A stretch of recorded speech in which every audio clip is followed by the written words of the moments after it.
Teach,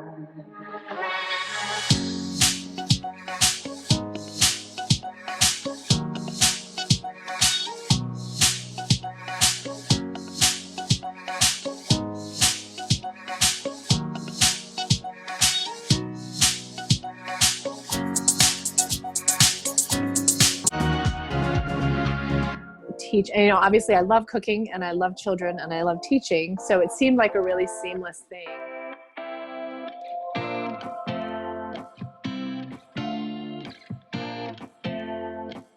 I've always been someone who I believe if your heart is true and you're living your true intention, that things are going to work out for you. And I've always been really passionate about teaching. If you're a good cook, like, you can host parties, you'll have a healthier family life. It's creative. It's a creative outlet. You can save money. Yeah, so if you ever watch like James Bond and you have the guy Q, and Q has that lab of engineers and scientists inventing things for James Bond, it's kind of like that. Now, we don't make things for secret agents, but we definitely are in the business of inventing new things. People are asking me, so Ian, you're trying to make every kid a computer scientist so they can work at Oceanit. I go, no, that's not what we're trying to do.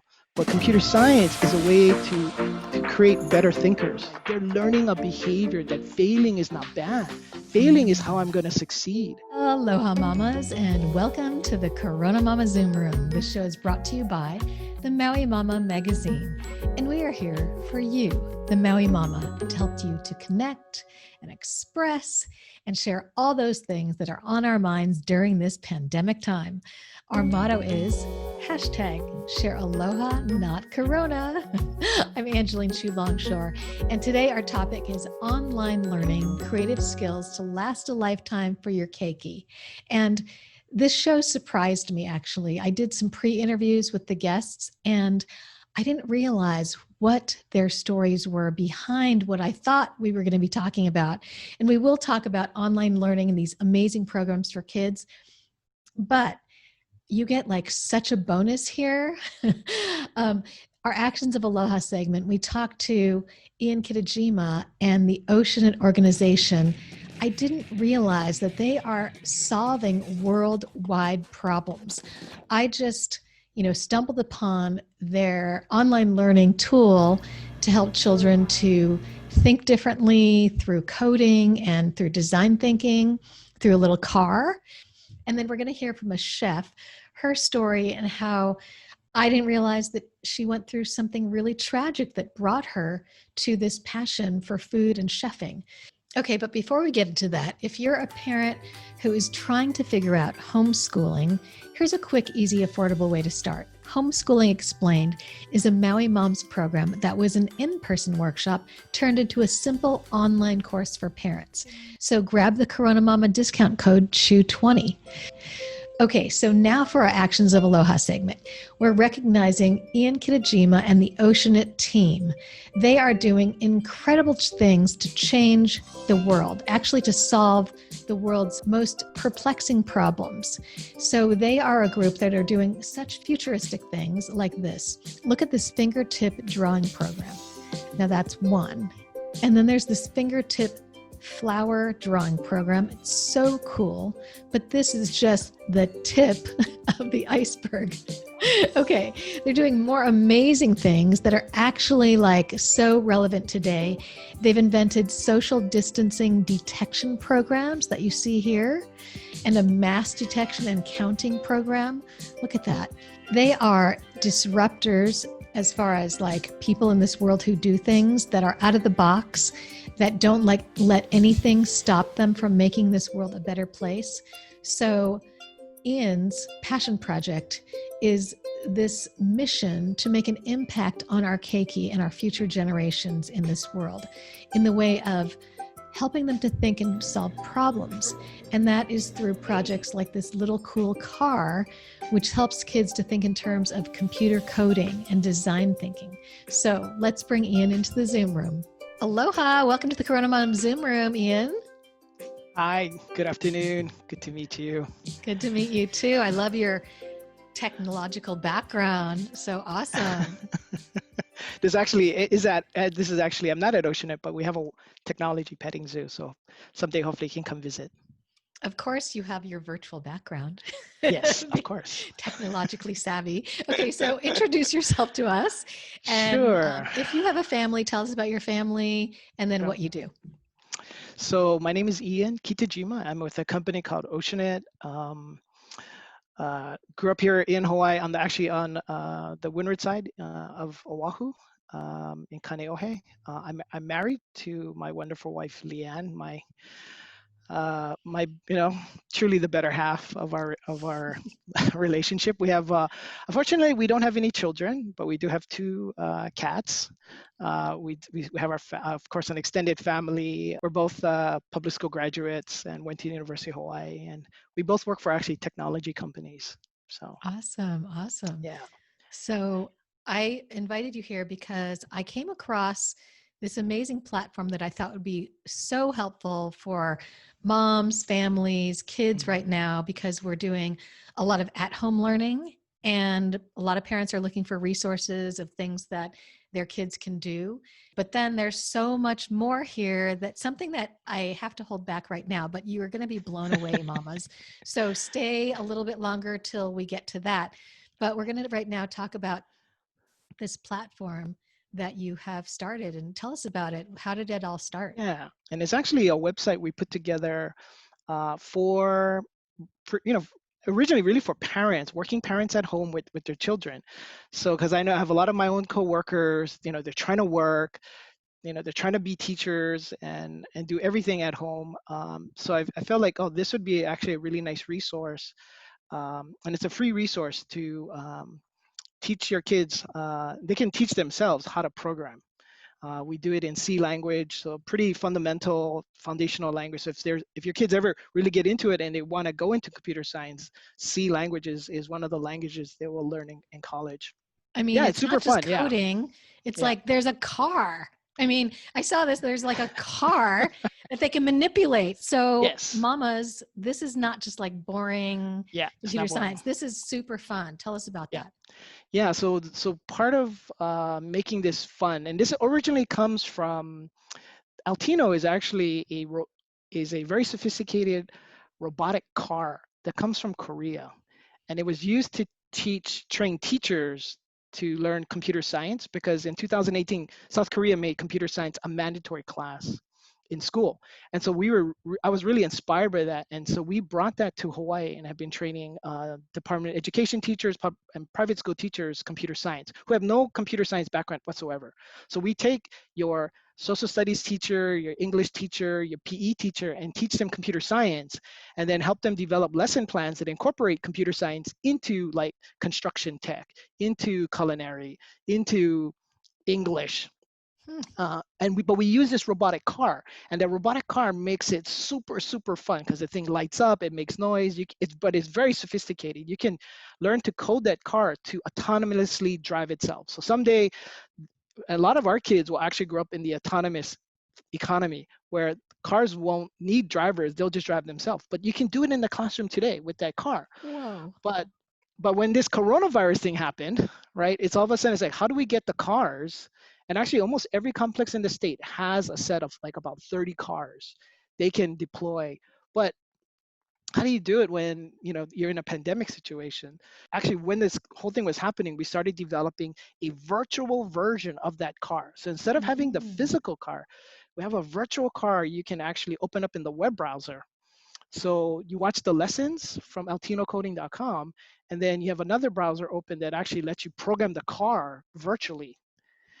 And so it's not as fun. It's fun, but not as fun as the physical car. So someday when the kids get access to those cars, they're going to have a blast. But Wow. this is like a way to, and so every kid, so actually, if a complex has 30 cars, that's how many kids can use the car.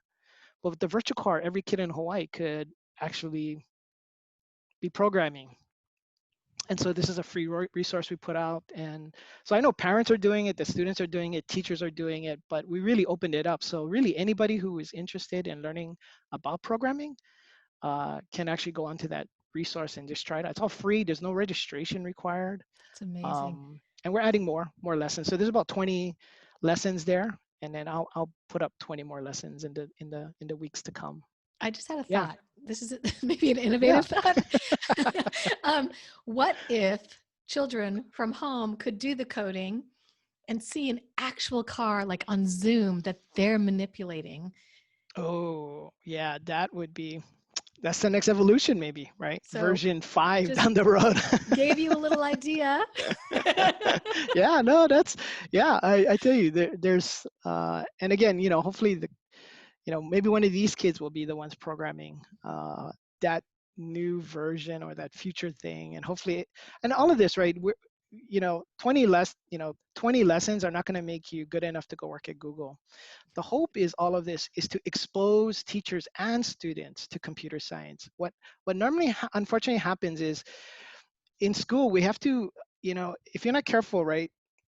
Kids don't really get exposure to many things, especially careers. And so they grow up picking a career because, oh, that's what my uncle did, or that's what my dad did. But they never really got to explore. So the idea around computer science and what we're doing is we're not trying to turn every kid into a computer scientist. We're actually, what we're trying to do is expose them to a thing called computer science, which is really, in my mind, it's a creative problem solving process. People are asking me, so Ian, you're trying to make every kid a computer scientist so they can work at Oceanit. I go, no, that's not what we're trying to do. But computer science is a way to create better thinkers, critical thinkers, creative thinkers. That's the purpose of, that's what I think it really is. Now, some kids may want to go into that career, and guess what? If they do, it's a great career. I have kids coming out of UH Manoa out of a 4-year degree program making $75,000 and up, starting. They'll make more than a teacher and most people right out of school with a 4-year degree, and most of them will be making a 6-digit income in 5 years. Mm-hmm. So if they want to go into the career, that's a great career, but that's not the purpose of what we're trying to do. We're trying to expose students to creative problem solving, and computer science is just one way, and it's not the only way. But to me, it has a dual purpose, because if these kids get that creative problem solving, but at the same time, some of them want to go on to into a career like that, it's a great foundational career. So this is a passion project of yours? Yeah, so computer, this as we were doing it, right? I mean, this whole thing was designed with a design thinking philosophy in mind. We started that movement here in Hawaii 10 years ago, and we've trained over 5,000 teachers in design thinking, and lots of folks in the business industry as well. Design thinking by its nature is an iterative process, right? It's the 5 steps. It's iterative. It's about learning faster by doing this iteration. And so guess what? That same kind of mindset and behavior is absolutely the same thing you see in computer science. Nobody can write a program perfectly the first time. There's just no ways. It's like you're gonna write it, you're gonna fail. Okay, try it again. Okay, it didn't do what I want, or there's a bug in it. You also learn about precision, and you don't have to tell the kids to be precise. They want that car to move, they have to be precise. You have to follow the instructions, and again, it doesn't do what you intended to do. It does what the instructions you gave. Coding is just literally a series of instructions. So if you want that car to do what you want, you're going to have to really think about what is that set of instructions. But it's an iterative process. The more you fail, the better you get. the better the code gets, the better the results get. So in a way, coding is a manifestation. It's actually a way to live design thinking in 5 minutes. When we tell the kids, here's the challenge, make the car make a figure 8. They'll fail probably about 15 times before they make the car work. But you know what? They will not give up until it works. I've come into done in service in classrooms. The resale bell is ringing and the students don't want to leave. Wow. They're like, oh, we want to keep going, right? Or it's lunchtime. I go, no, you guys got to go lunch. We got to go lunch. Everybody got to go. They're like, no, we want to keep going. Because guess what? They want to make that car. But what you're teaching them is like they're learning a behavior that failing is not bad. Failing is how I'm going to succeed. But they're doing it so quickly, they don't realize they're failing. All they realize is they're learning, right? Because the car teaches you, it's like, the car's not doing what I want. Okay, so what's happening? So they got to think about it. They really got to think like, okay, the car needed to do that, but it's doing this. Okay, what's happening in my instructions, right? And it's this iterative thing. It's happening not like in hours, but in minutes. Wow.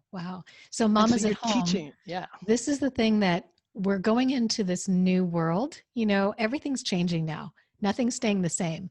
And as we look into the future of what we want our children to be able to do, this kind of design thinking is going to help them to be able to navigate any situation, because if you learn to fail fast and adjust and iterate, which means change quickly, upon the information that you have, and use that to change, then they're going to be able to move into any industry, any situation, whether it's here in Hawaii or somewhere else, that will help themselves and the world. So this is huge. I know it just seems like, oh, it's a car. Oh, it's coding. Like nobody understands, like a lot of people don't understand coding sounds so dry. So a lot of moms are like, okay, coding, sure, computers, I don't know. I don't want them on screens. Like there's a lot of that kind of thought. And I just have to say that because that's true. this is I not felt the same about way. that. This is about teaching your children through this so they can have the ability to use these types of ways of thinking things out in their life, in the world, in whatever industry is going to be happening in the future. We don't even know what's going to be happening in the future. So to me, I was just like, wow, this is free for one thing. And then I discovered more once I started talking to Ian. I was like, so wait, who are you guys? What is this about? And what is Oceanit? And my mind was blown. So you guys have done, you do so many things, and I want you to tell me about that. But the thing that I want people to know is they have designed the rapid test kit for coronavirus, for COVID-19 here in Hawaii. I mean, these are the people that are doing innovative things like this. So tell us about Oceanit and what you do. I'm getting shaken skin. Yeah, so actually this year is Oceanit's 35th year in business. So we started in 1985. We're founded by a guy named Patrick Sullivan, Dr. Patrick Sullivan, a PhD in ocean engineering. And that's kind of, Oceanit is a Greek word for ocean dweller. And so we started our work in ocean engineering, which is very multidisciplinary, very diversified background that you need to do that kind of work. And so Oceanit today is about 150 engineers, scientists, designers, entrepreneurs, just working on the toughest problems you can imagine. So most of the work that we do is things you'll see in maybe about 10 to 15 years. So everything, next generation artificial intelligence, next generation genomics, medical app innovations, environmental things, defense related things. We do a lot of things, but what's interesting is defense related things really fund a lot of medical innovations.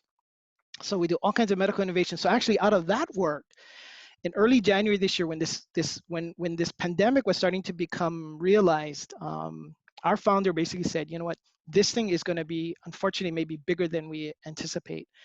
And we need to get ahead of this. And what can we do to help not just Hawaii, but the world?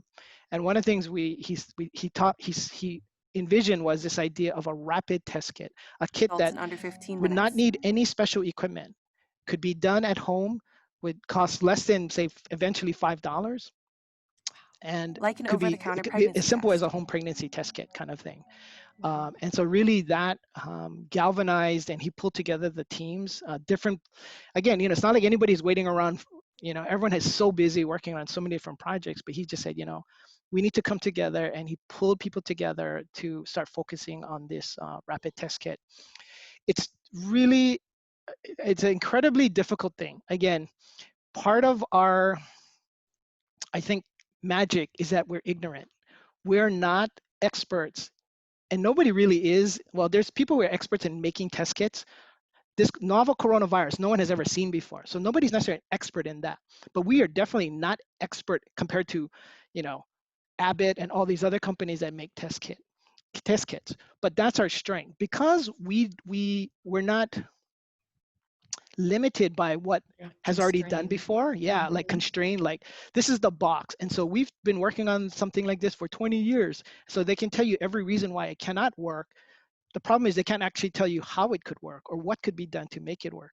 And so we live outside of that box to begin with. We're not in that box with them. And that's probably and that's probably why we're able to do all of these different innovations in all kinds of sectors now, in energy and medical applications, because we're not from those worlds. we just look at it with a really fresh set of eyes with really, really smart people who can work together. And all of a sudden we can imagine like, oh, what if we apply this and this? So we approach this from a very different standpoint. And also the fact that we did a saliva test kit is like insane. Now, from the user standpoint, that's what you want. You want a Right. saliva kit. I don't For want to poke sure. my finger to give you Exactly. blood. I don't want that thing shoved all the way back of my head Oh, it to hurts. get a sample, right? It hurts.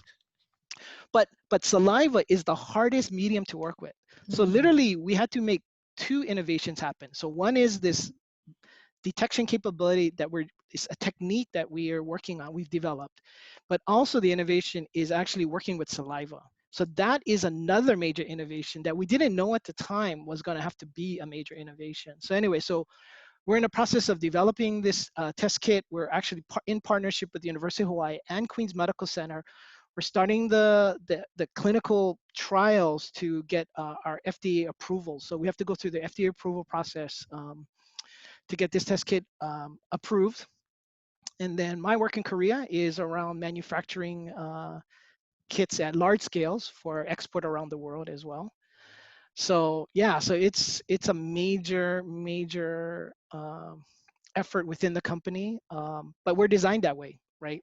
We can pivot and do things that most organizations would take them years to kind of move into.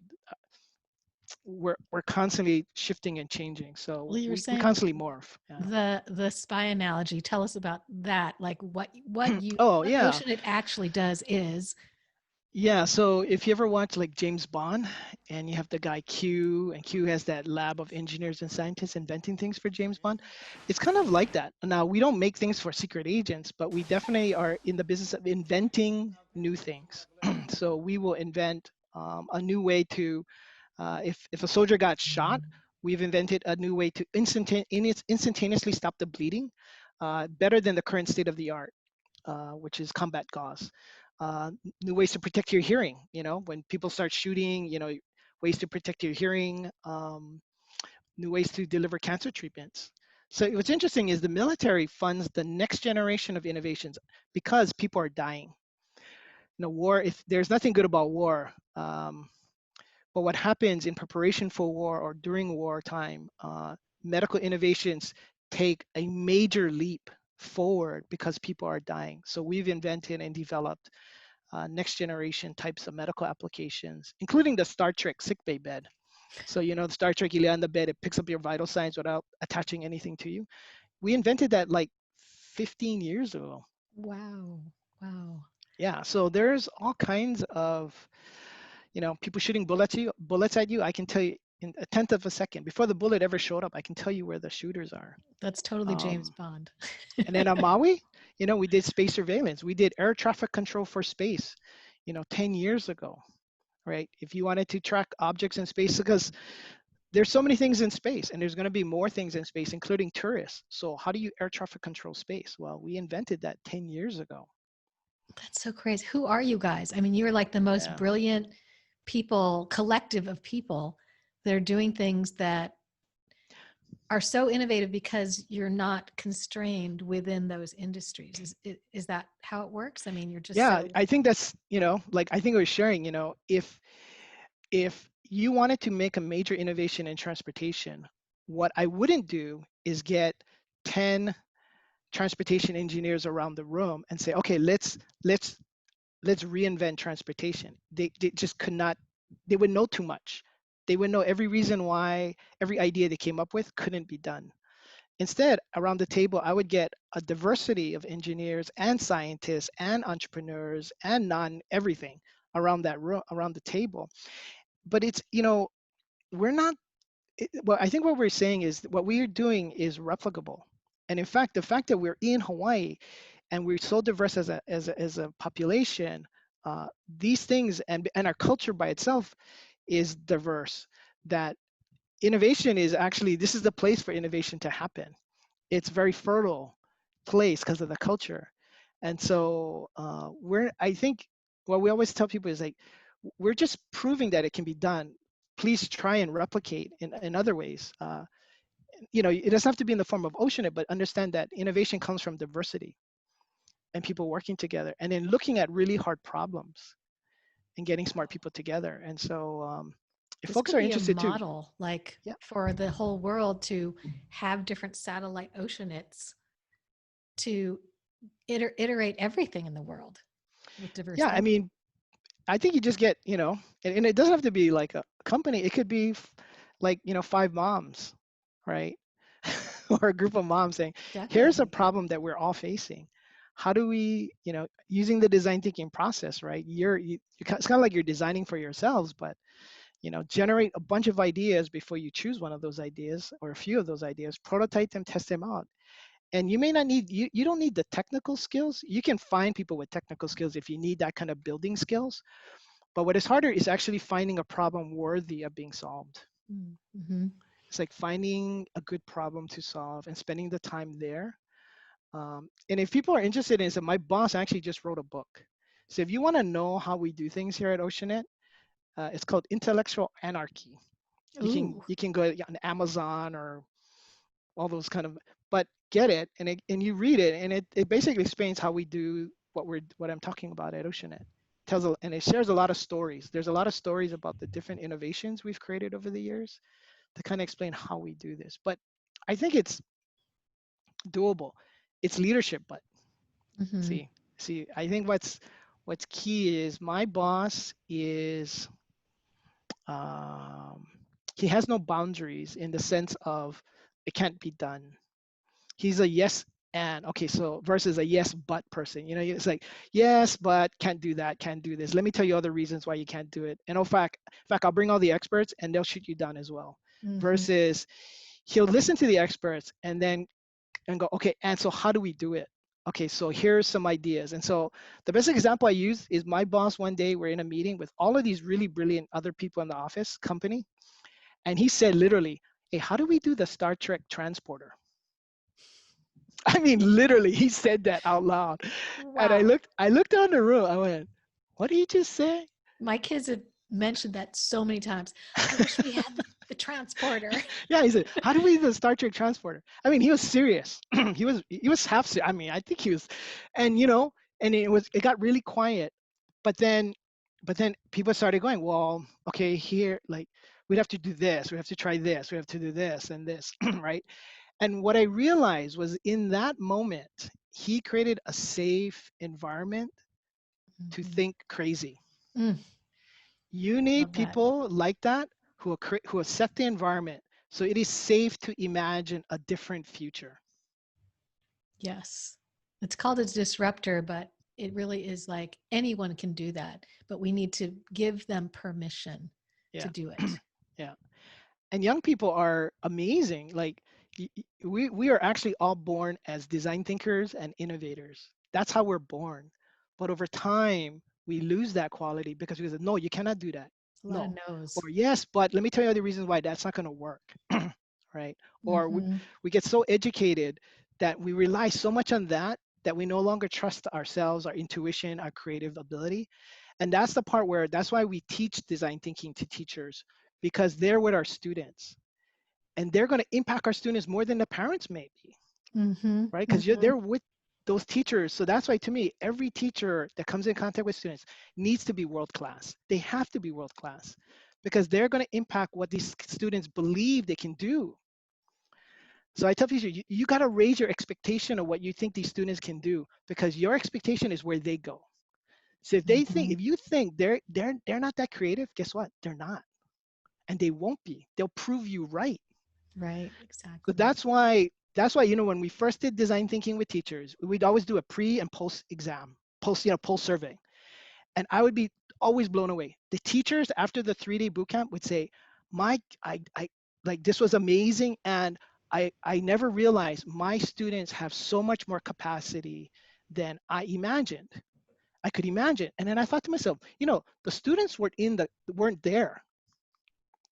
The students don't come to those, like some students do, but most times their students are not there.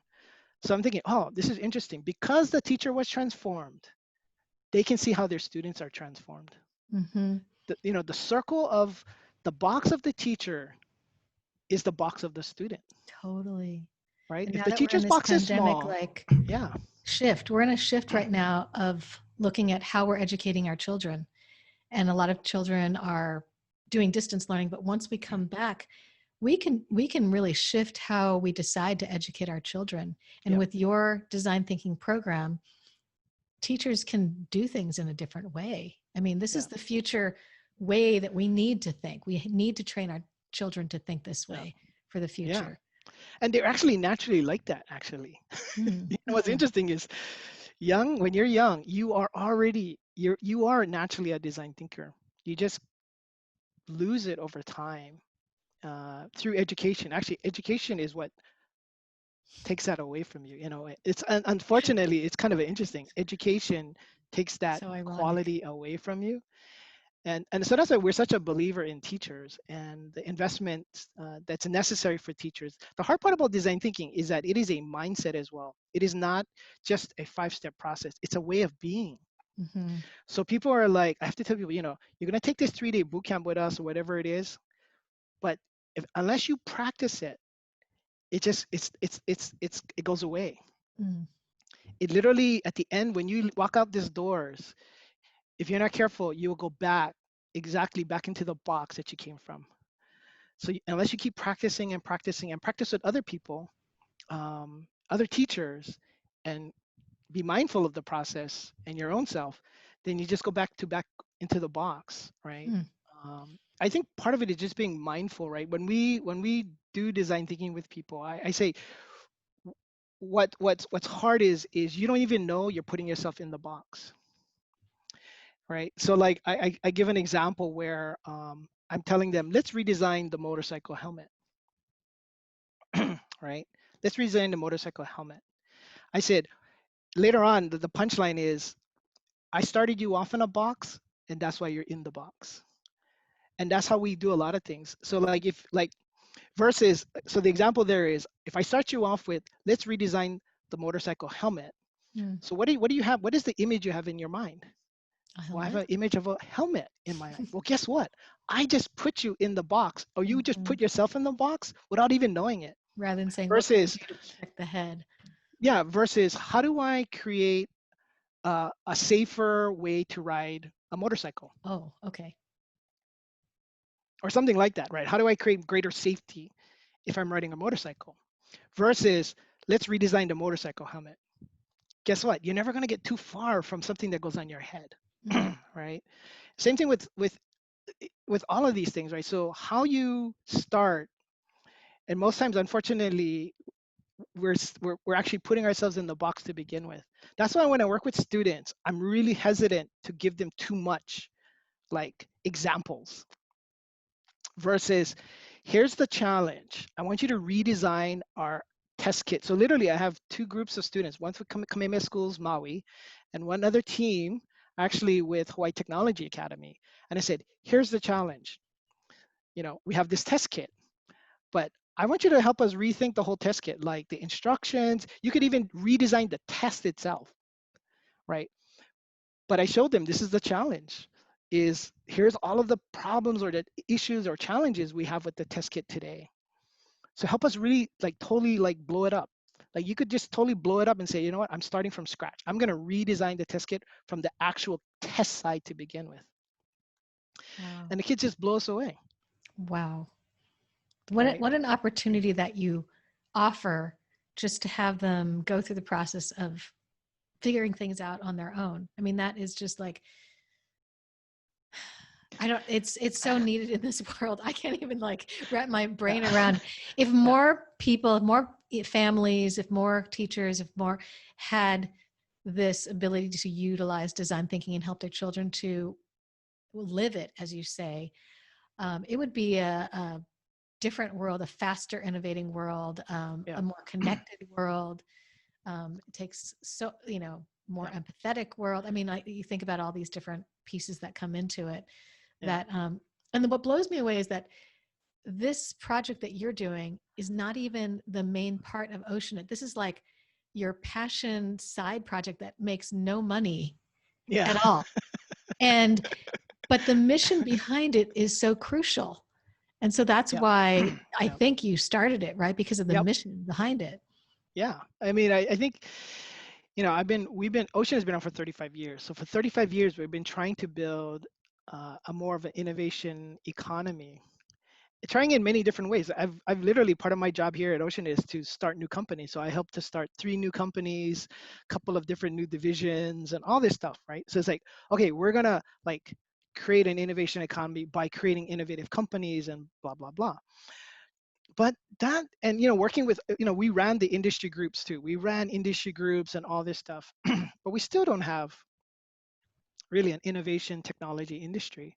So I really started thinking about this. It's like, you know, again, I think part of it is as we get older, it's hard to imagine what could be, right? It's just what is. It's like, this is the economy, this is what it is. And so I guess in my way, I was like, here's my theory. And this is kind of my hypothesis, and hopefully it will play out in the next decades going forward.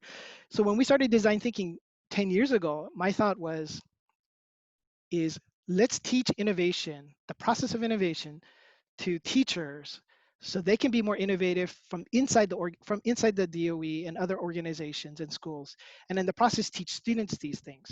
So eventually when these students grow up, they will not lose that quality. And so they will truly have, and again, to me, design thinking is like a superpower. If you really practice it, it becomes a superpower. It doesn't start that way, but it has the potential to become a superpower. And if just a few of our students take this forward, they could transform our economy. So that's where I'm placing the bet, is I'm betting on these teachers and these students who practice this skill, that they will eventually spawn off industries and companies and organizations that can help to transform Hawaii.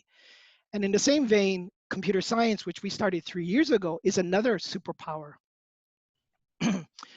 So take that superpower skill along with design thinking skills and go ahead and transform. And then the third thing we just started this year was artificial intelligence.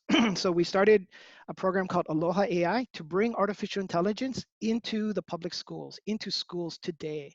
Because Oceanit is doing the next generation artificial intelligence stuff you're going to see in 10 or 15 years. And I can tell you right now, that's going to be very, very disruptive. Wow. But that's a superpower if we can harness it, if we become educated about it, if we learn how to use it in a constructive, productive, in a safe way, versus we just wait for things to just hit us on the side of the head. And that's what I'm trying to avoid, right? Is that kind of situation. So that's where the investment in the teachers and the students, to me, is like my major attempt now to help transform Hawaii. So I'll be gone. I'll be dead probably when the major stuff happens. But that's kind of the bet we're placing, that these kinds of investments into education and students with these superpowers. And by the way, all of these things I'm saying to you, I'm not preaching about it. Oceanit is doing all of these things. Oceanit uses design thinking. We have 3 Stanford graduates from the graduate school, from the design school at Oceanit. We use design thinking throughout our organization. Computer science, we have tons and tons and tons of computer scientists. And artificial intelligence, yeah, we're working on the next generation stuff. So all of these things I'm talking about is literally, the reason why we're doing it is because I'm bringing the futuristic things we're doing at Oceanit, but trying to bring it to the present. I'm trying to bring it to teachers and students, the work that we're doing that's 10 years out, but I'm trying to bring it to you now. And so people are wondering, like, why are those 3 things? It's because we're already doing it, and I see what it's doing to our people and our business and our organization. How do we bring those things, those superpower skills to the present? Right. And again, these are just, I don't know if it's going to work out. Well, I'm just imagining, like, and moms at home, imagine with me that your child had these superpowers, and wherever they are in the future, they'll be able to take out these superpowers to create a solution for the next problem, like the coronavirus rapid test kit. Yep. Like whatever happens, they'll have this kind of thinking where they're going to see the problem, think not within the box, but in a way where they're living it. They're always thinking, they're always seeing outside of what is and what could be, just from their imagination, and iterating on what was, but looking at something completely outside of the box. And if we can train our children, this whole generation, to do that in Hawaii, everybody else is going to want to copy this model, around the world. And then we can work around the world with each other with that diverse thinking, the diversity of each culture. I mean, this could be uniting in so many ways. And you guys are doing amazing things. It blows my mind. I'm just, so the thing is, like, for parents, they need to learn how they could take advantage of this. I mean, if there's anything else you want to say, please tell us. No, I mean, I think we said a lot. That's one thing that I think parents need to know. How do we take advantage and get our children and our teachers and ourselves into this so that we can start on this road of design thinking, helping our children with computer science, with coding, with all of this, which is changing the way that we think. Sure. So, I mean, for the teachers out there, we actually have a fall break training. We have 2 introductory classes to computer science. These are PD3 classes, so these are for credit. You can take it for credit and get 3 credits. It is a lot of work. I have to tell you, this is not something you want to do if you don't have a lot of time to work on. It requires you to develop a portfolio and 3 lesson plans and all of that. But there's 2 classes coming up. So if you go to the PD3 website on the DOE, for the DOE, you can sign up. It's actually, we're waiving all the fees, so it is free. Wow. So this is a 3 credit class that normally you would probably pay, you guys know how much this stuff costs, but it's absolutely free. And then, of course, the free public website, so altinocoding.com that I mentioned earlier. Please go out there and try it out. It's kind of self-paced. It's all video lessons as well as the virtual car. So literally, you can just put your student in front of them. Okay, here's, start here and just keep following along. Each lesson builds on the next lesson, and there's 20 lessons. So there's literally hours and hours that you can keep your kids occupied while you try and do your work. That's kind of why I designed it that way. And then, we'll post up more lessons for the students, and it just gets harder and harder, by the way. But it starts off literally with making the car make a circle. Wow, how incredible! Yeah. Wow, this is like major Actions of Aloha, which is like the segment that we do, this Actions of Aloha segment, where we recognize people or organizations that are doing things that are just so kind and generous. It's just beyond. I mean, if we could change this generation from this, but you guys at home, you need to utilize it. So that's why we're talking about it here, is really to get you there, and we can really change this generation. I mean, I don't think that's overstating it. I think that's what we're trying to do. We're trying to, I think they're already amazing. I think we just want to make sure that they don't get off track. Right. I think that's unfortunately, that's the part where we want them to be highly educated, but also not lose all of that special quality that they were when they were 2nd or 3rd grade, but now they're a PhD.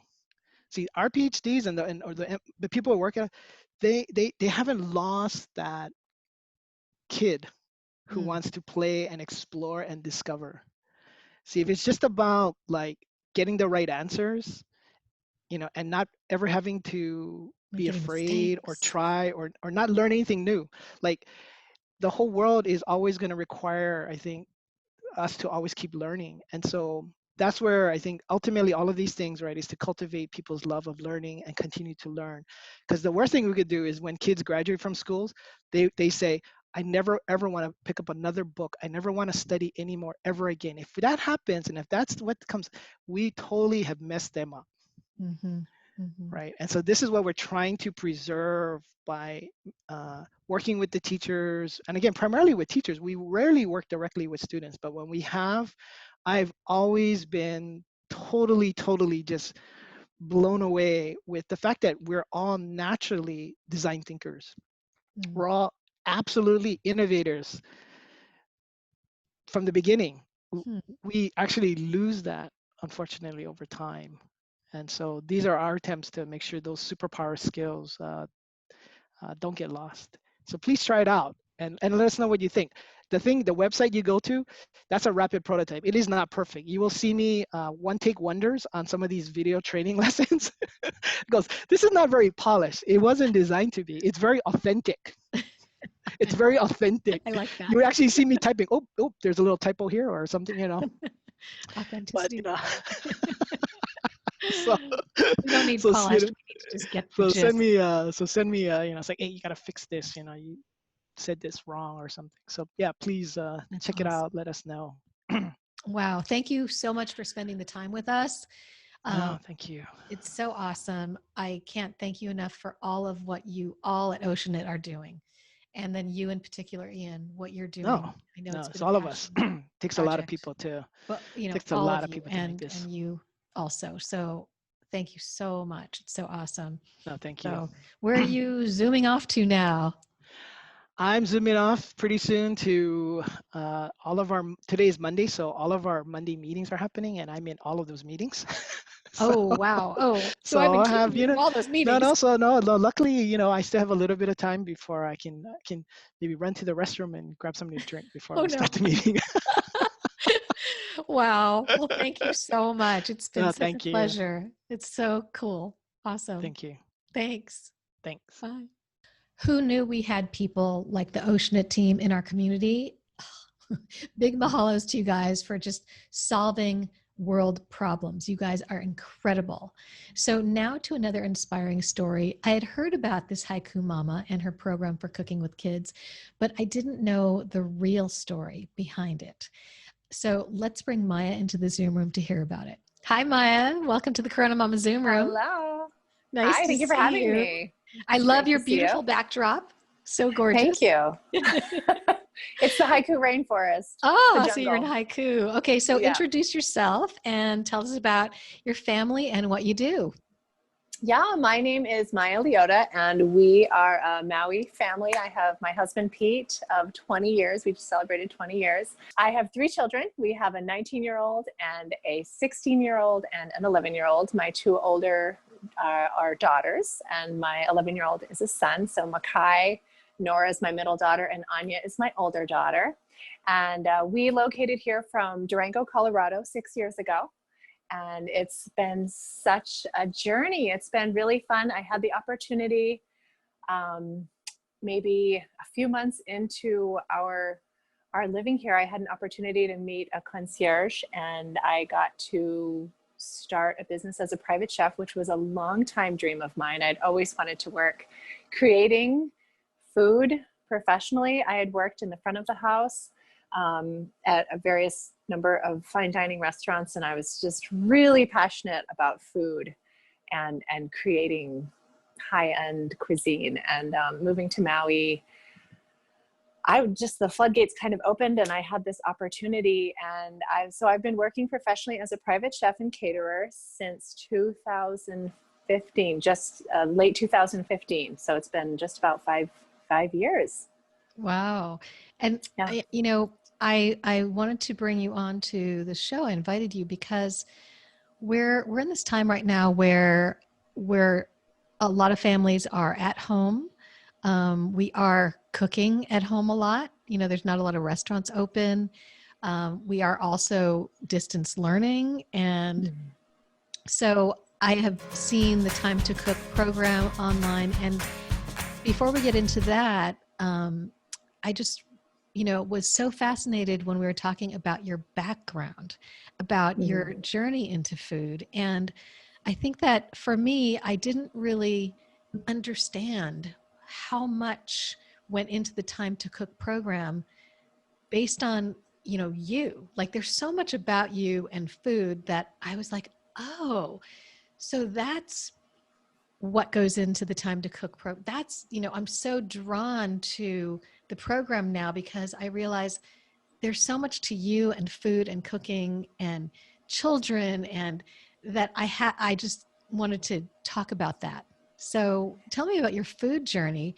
And Yeah, there's so much, it's so layered, that I just want it is. to know about it. I know. I don't want to miss anything. I'll start with, being home. This is a show for moms. So moms, I totally get it. It's distance learning time. Everyone's home. I actually homeschooled my kids early on.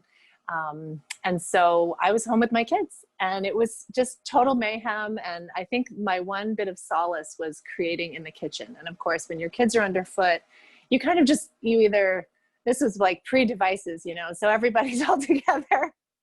And so we did a lot of cooking and creating in the kitchen. It just seemed really natural to me to have them working with me, and foraging was a really big part of it. Angelina, I told you earlier, we always would, even growing up, we always foraged in the woods. There was mushrooms and things growing. I grew up in New England, and when the earth comes to, it really, there's just things everywhere.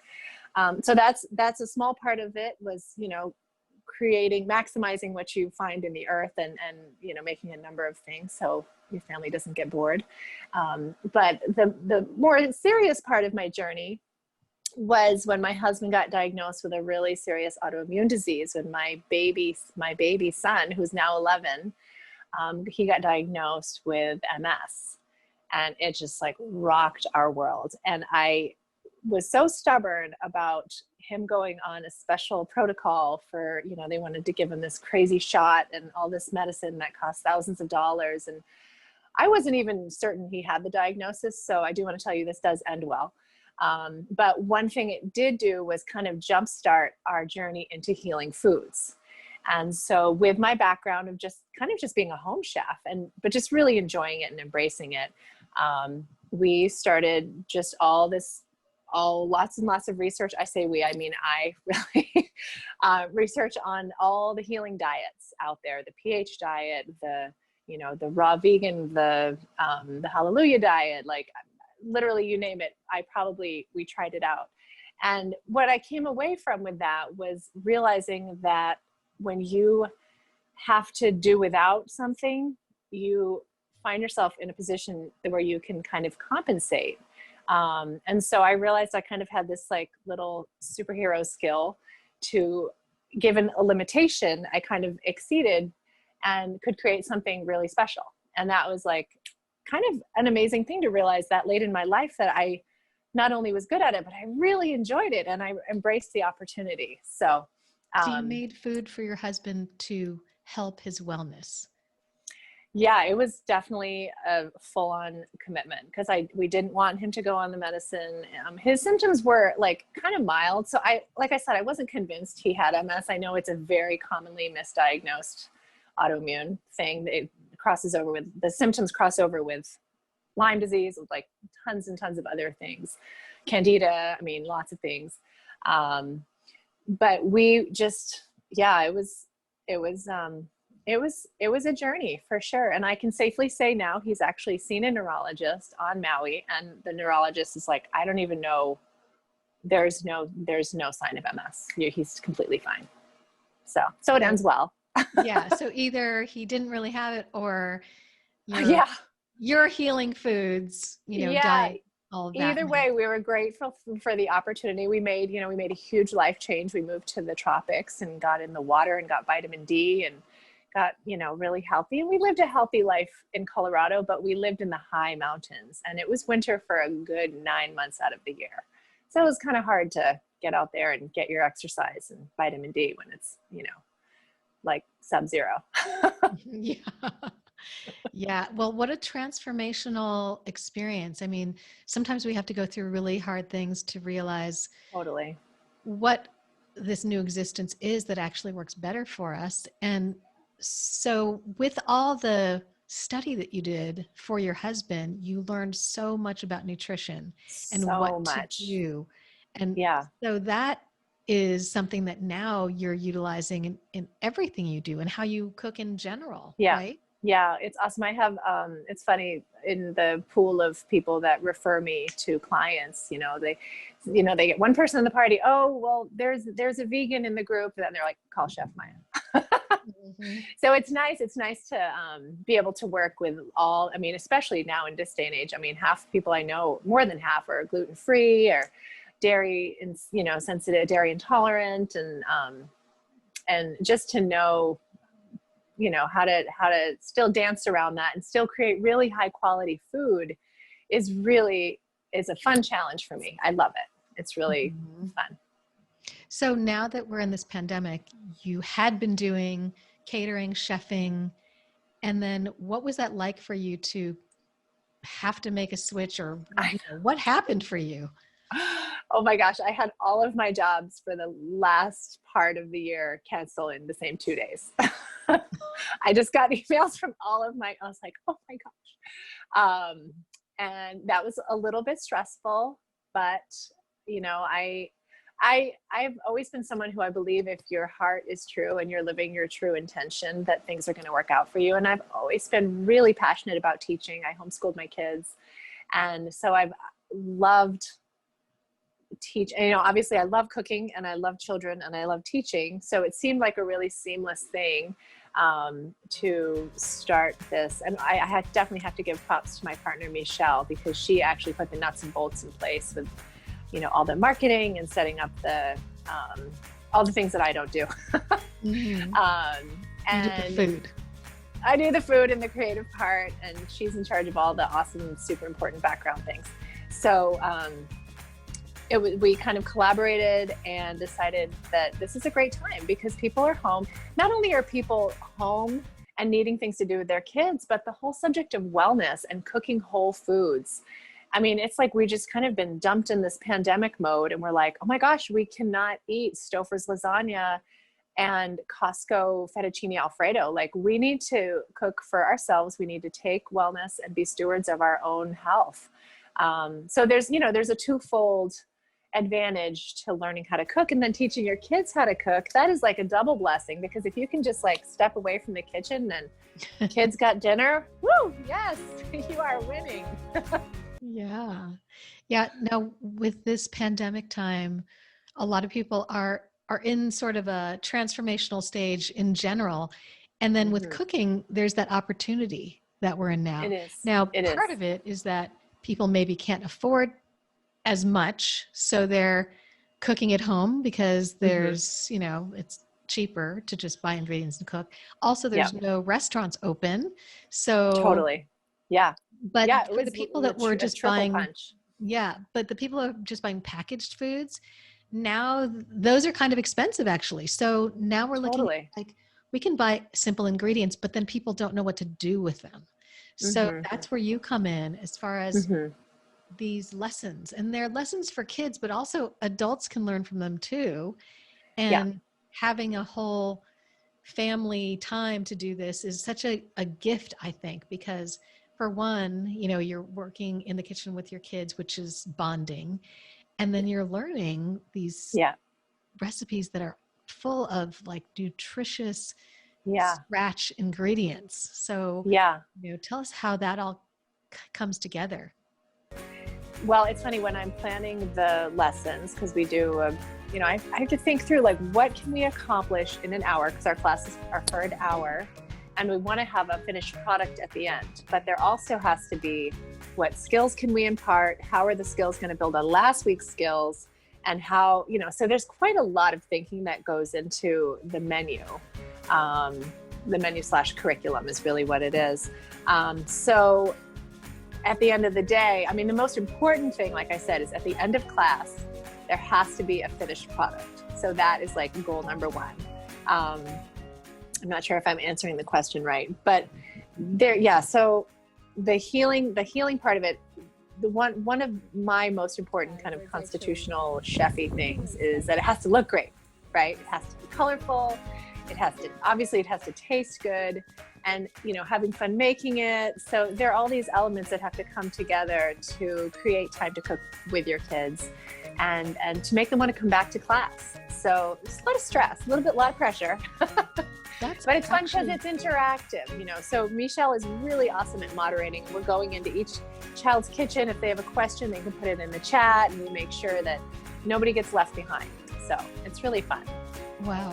Just knowing cooking in general, that's one thing. But then thinking about building upon skills, like literally going from one lesson, we're going to do this basic, and then we're going to add to that and add to that and add to that, while we make it entertaining and also nutritious and within a time frame. I mean, it's crazy. I know we were building, so the membership that we just had a membership drive, and we're doing a skills vault. So my husband and I are doing like professional videos where there's actual like videos, kind of like masterclass. So masterclass is like our goal. We want to have learn how to julienne a vegetable, click, learn how to sharpen your knives, click. So they can watch these little vignettes on a skill video. And even just working with my husband, not live, doing like tons of takes. And then I think back and I'm like, wow, the lives that we do on Zoom with the families, it's really crazy. It So is. we should have, and it's funny because we need to put together a bloopers roll. One time I almost shredded a wooden spoon. I did the classic, let me stick a wooden spoon in the moving Vitamix. I think I did that on the live. So yeah. That's live video for you. Good blooper roll. Yeah, I've done a lot of live streaming in my life, and there's funny things, and being in TV news, there's funny things that happen, and it's just, you just have to roll with it and laugh. Oh yeah. That's so funny. Yeah, there's some good ones for sure. Yeah. So in the recipes that you do, they are nutrient rich. I mean, the things that you do, you're thinking about how you can make it tasty, but also really good for a child, but they have to actually like it. So do you have any words of wisdom for moms about that? Gosh, I love a good sauce. Sometimes a veggie's a veggie's a veggie. It's like, oh, carrots again. But, if you can whip up, and there's so many, we talk a lot in Time to Cook, we talk a lot about substitutions. So if someone, doesn't want to use sour cream or doesn't want to use mayonnaise, actually on our upcoming membership, we're doing a vegan mac and cheese. So we're all about healthy substitutions. We encourage them. We always like to incorporate vegetables, and a good sauce can go a long ways. A good dipping sauce or something can liven up, even like a zoodles. We did zoodles once, and we made like a beautiful like a fresh pomodoro sauce with fresh tomatoes and basil. So, like I said, I love it. It has to look good or no one wants to eat it. So yeah, sauces are key for kids because dipping's fun. They're very tactile. Kids are tactile. They like to dip and, so. Yeah. And how is it for teaching virtually? How do you manage so many families that are online at the same time? Is it, tell me about that experience. Yeah, I have to give props to Michelle. She is the queen moderator. I mean, I literally just kind of stand like this and cook, and she's awesome at, people question and they send a question in the chat. Oh, Chef Maya, slow down. Or what can we do if we don't have this? What do you recommend for high elevation baking? Things like that. So she's really awesome at it. She does a great job, and she fields all the questions. And for me, I just kind of roll with it. I'll pause. For me, actually beginning with the show, I went too fast because I'm just so like in my rhythm. And she would send me little messages like, okay, slow down. What did you just do? You have to talk through everything. And that's one thing too, is I'm learning how to be a better teacher, because you literally have to, every little thing you do, you have to, this is what I'm doing. This is why I'm holding. So we're, for example, we're doing cuts on the bias, that we're cutting vegetables. We do a lot of cutting, and there's a lot of different ways to cut vegetables. And so for me, I just instantly start cutting on the bias, which, this is perpendicular 90 degrees and then cutting on the bias. So then I talk about, why we do that. We're maximizing the surface of the vegetable. It can, cook quicker. It's going to be thinner. So, but I didn't, when we first started Time to Cook, I didn't process that. So I think hopefully I've gotten better at it, but Michelle is wonderful at moderating. She's awesome. Well, it sounds like the children are getting real chef skills. I mean, most average home cooks don't even know about cutting on the bias. I mean, literally, that seems like a normal thing to you, but I know most normal cooks don't know that. So, I mean, it's just so incredible that you're teaching these things, but you're able to break it down so that children can understand it, and your family has a food background, right? I grew up in a restaurant. Like literally we lived on top of a restaurant, and our life was restaurant until I was 14, and my family sold it. And we thought going food shopping was the coolest thing ever when we sold the restaurant. We never went food shopping. And it was always part of, you know, even when after they sold the restaurant, when we had like a normal life, which we thought was incredibly boring because we were used to all the chaos of the restaurant, everything centered around food. Everything did. And my siblings and I, my brother actually went to CIA. My Culinary sisters and Institute of I, America. yeah, he's top of his class actually. But it's funny that I'm actually the only torch-bearing culinary person at this point of my family. So when my family comes to visit, actually my sisters visit me a lot and they actually assist me on gigs, and it's so much fun. Well, that explains a lot, because when you grow up in a restaurant family, which I'm from a restaurant family, food is so much of your life. I mean, it just means everything. I mean, like Yeah, everything relates to food and everything. everything. So it makes sense to me that somebody who grew up in the restaurant business would be able to teach children, because you were a child growing up in it, Yeah, you know, yeah, and so you can think on those terms of what you were learning as you were watching all that was going on in a restaurant. And yeah. that's a particular thing that other chefs might not necessarily have. When you go to chef Right. school, you learn as an Exactly. adult Yes. on adult terms. You Yeah. weren't a child observing what was Mm-hmm. happening inside the back kitchen.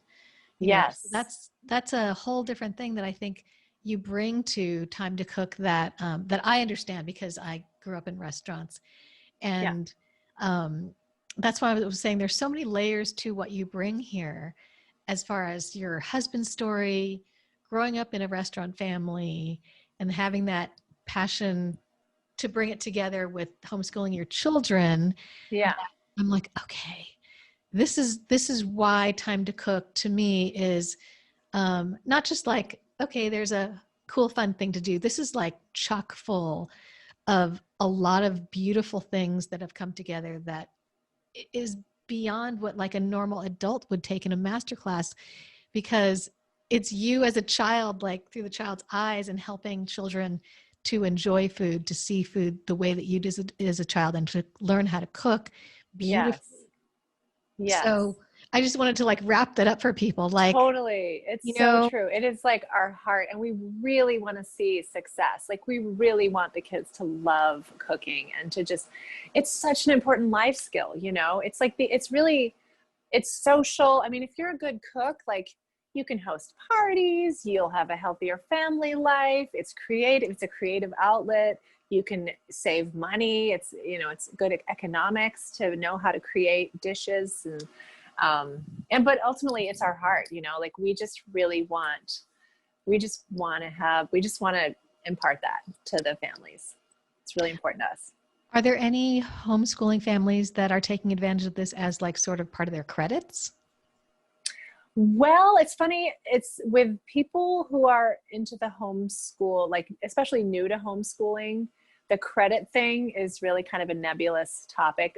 Credits don't really count until high school, and Oh, you have to be an accredited credit person.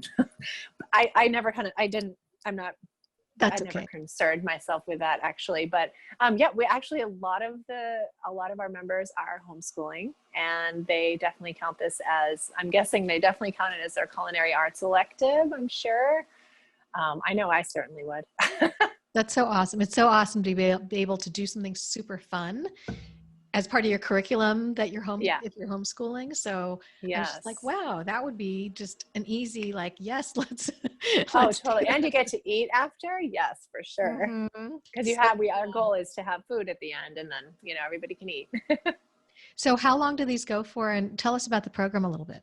Sure. So we just switched to a membership only. We did 5 months of free classes. We started May 5th was our kickoff. And then, so we did up until August, we were every single week, we did a class. We did a whole series of foods around the world. And every series we try to focus on a theme. We just wrapped up Livening Up Your Lunches. And so going into the holiday theme, our next 4 classes are kind of holiday themed foods. So how it works is now, like I said, it's only through membership. So you purchase a membership and you get access to all of the Zoom videos. So instead of having, I mean, we do encourage people to go and be part of our Zoom, and we hope that our members will still be clicking, attending our class live. But if for some reason you miss it, as a member, now you can access the video vault, we're calling it. And in addition to the backlog of all of the classes from Time to Cook, so my gosh, I think we're up to like maybe 16 classes, you will access the Skills Vault, which will have professional grade skill building videos, just like I said, vignettes, how to sharpen a knife, how to hold a knife, how to julienne, how to dice, what is mirepoix. We're we're filming the bechamel, the mother sauce, and what to do with the bechamel. And so those are going to be we're shooting for 10 videos of that caliber for the video vault. And then just ongoing support. I'm actually going to do a bûche de Noël. I don't know if you know what a bûche de Noël is. For Christmas, it's a Yule log. It's a French pastry. You've probably seen them. They have little meringue mushrooms, and they're filled with mocha. They're so fun. So we're going to do a video on that for the members.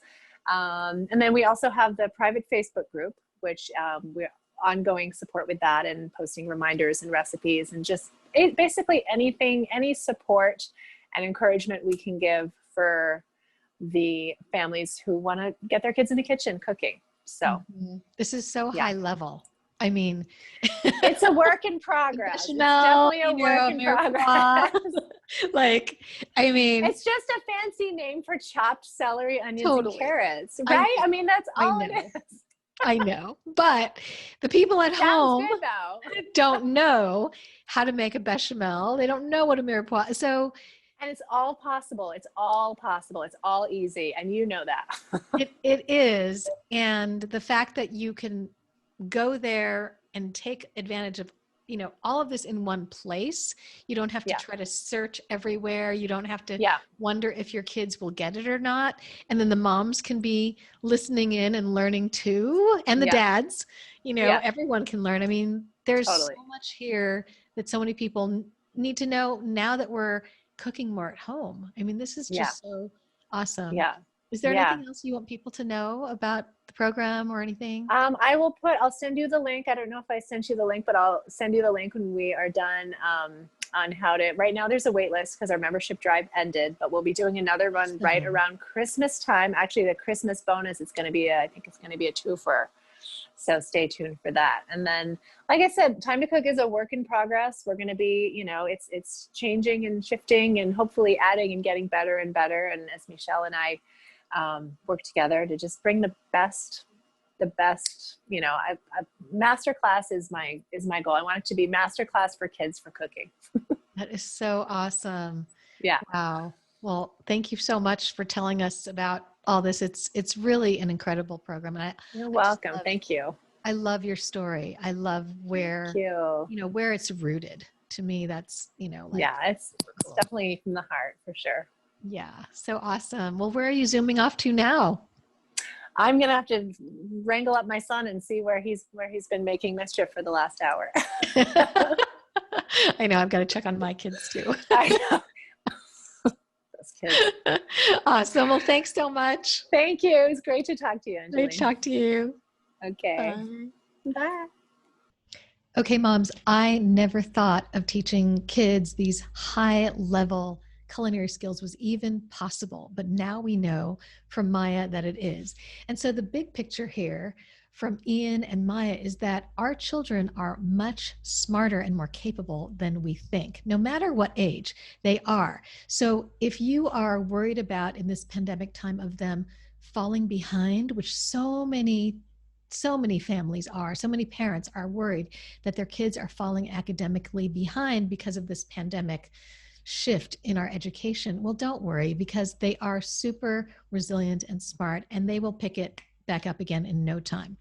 And if you are a stressed out mama who needs professional help, then I have got a 20% discount link for you for onlinetherapy.com. It's not just a chat with a therapist, it's a complete toolbox, which includes a personal therapist, activity plan, worksheets, journal, live chat, yoga, and more. So just click on the link on the Maui Mama Magazine Facebook page show notes to get that 20% off. Okay, so as I said, try not to stress about anything. Just, what I realized is this pandemic time is a time for us to make memories with our families. I mean, we will all look back upon this time and go, how did I feel?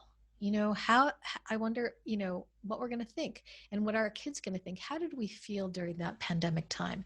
So we have the opportunity to shape that, mamas. We can spend time with them, realize that being stressed out is not the way that's going to make things better. It's to be with them, bonding with them, nurturing them, doing things, to shape those memories. So if you saw the last show, the microbiome show, we talked about getting outdoors and how that's so good for us on so many levels, especially for our microbiome health. So I am going to leave you with some video montage of some pictures and videos of my experience with my kids of this non-touristy time that we're able to go out to all these different places in nature. And it's been such a wonderful time, pre-tourist time. So I hope you can relate to that. So for now, take care, stay safe, and be well. Ready to go. We can take a ride, we can take it slow. Yo, well, it's my law. I'ma let you be the boss, 'cause I'll go with you. I'll take you to a place we can see it all. Step off the edge, I can break your fall. Yo, well, it's my law. I'ma let you be the boss, 'cause I'll go with you. When you fall down, I'll get you back up again. Things you try are things that you won't regret. We are kings of the world, and tonight is our playground. We are kings of the world, and anywhere it's homebound. We are kings of the world, and tonight is our playground. We are kings of the world, and anywhere it's homebound. We are kings of the world.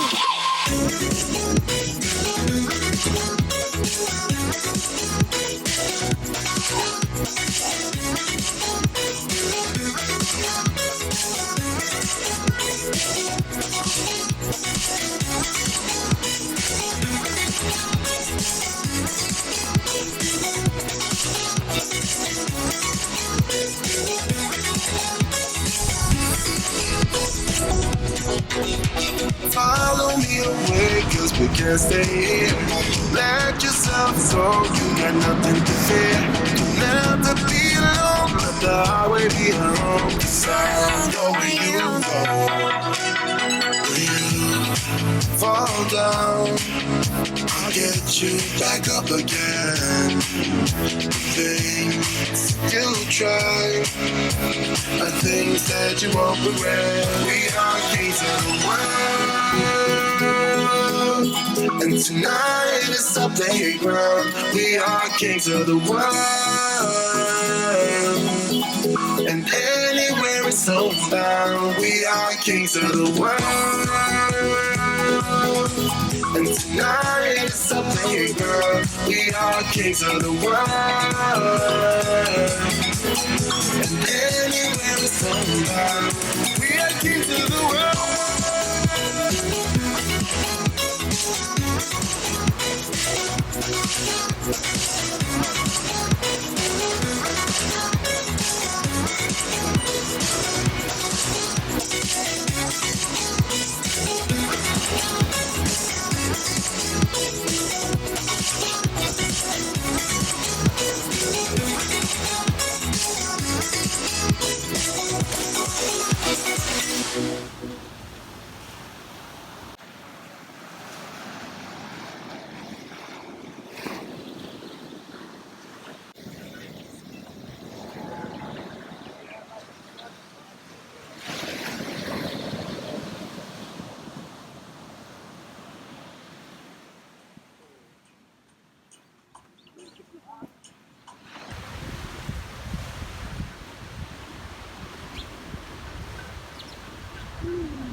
as you go.